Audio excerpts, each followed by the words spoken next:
Right. Today we are doing general chemistry lab number 2.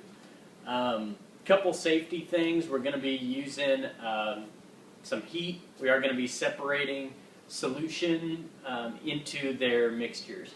We're separating solids, liquids, so we are going to be using a little bit of flame, a little bit of fire, obviously goggles on, glassware, and then nothing we're using is going to be chemically reactive at all, but always do still have your gloves on just to be safe.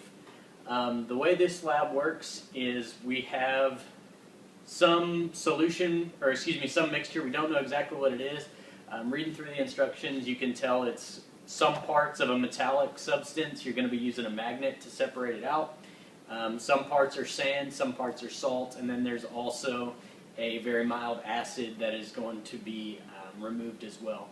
So essentially what we're doing here is I've already taken the lab pack apart, gotten the materials out that we need. What we do is take the given substance, we're going to weigh it, which I do have my gram scale right here, the weighing dish that we need to know the weight of, and it's telling me it's 0.7 grams.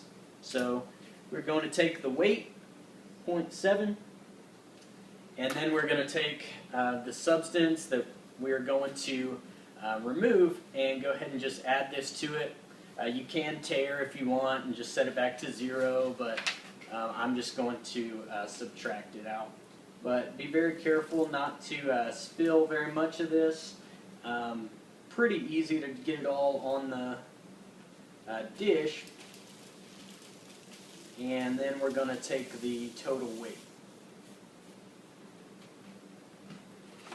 Alright, and for mine, I'm actually coming up with a weight of about 8.3 grams. So we'll go ahead and do this. Make sure we measure it one more time, just trying to make sure we're as accurate as possible. And again, we're back at 8.3. So I'm only going to show the first step or two. The first thing we're doing here is basically just going to remove the metal pieces. They are magnetic. So what we're going to do is spread these about as thin as we can, and then we're just going to be using a magnet to remove all of the metal pieces. So we've got it nice and thin. We do have the magnet that was supplied, and we used a small piece of plastic wrap, cellophane, whatever you'd like to use. The only reason for that is just to create some sort of a screen, some sort of a buffer, so that we don't have things stuck to the magnet when we're all said and done. And it creates a nice, easy way to remove everything. So just go ahead and take the magnet, pass it over a few times. Make sure you're picking up as much as you can. And it looks like I've got just about all of it up. Take this, take your weighing dish back. Same thing. Obviously get the same weight as you did last time. And then we are just going to go ahead and drop it in there. And then remove your magnet.